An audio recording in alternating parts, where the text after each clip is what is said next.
রবিবার মানে ভাবলাম যে আজকে কিছু নতুন কিছু করা যাক। সকালবেলা আমি ভাবলাম যে আমার এই মাটির উনুনটিতে কয়েকটা রেসিপি যদি বানানো যায়।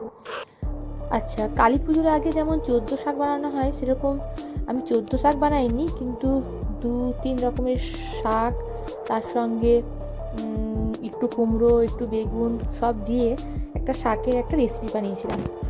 এবং সাথে ছিল মাছের বাটি চচ্চড়ি, যেটা একটি খুবই পুরনো রেসিপি।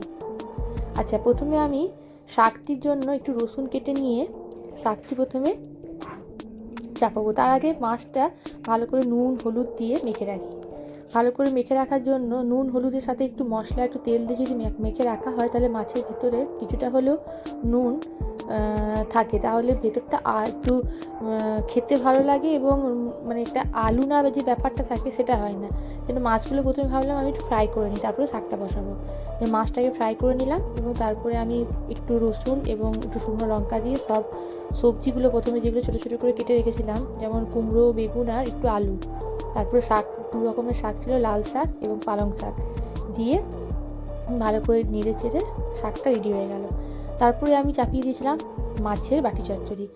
মাছের বাটি চচ্চড়িতে একটু আদা গ্রেট করে তেলের মধ্যে দিয়ে, তাতে পেঁয়াজ, টমেটো, আমার বাগানের থেকে কেটে আনা অল্প একটু পেঁয়াজ কলি এবং ধনেপাতা দিয়ে ভালো করে নুন হলুদ মশলা এবং ফিশ কারি বলে একটা মশলা পাওয়া যায় সানরাইসে, যেটা খুব সুন্দর খেতে, সেটা দিয়ে আমি ভালো করে প্রথমে গ্রেভিটা বানিয়ে নিলাম।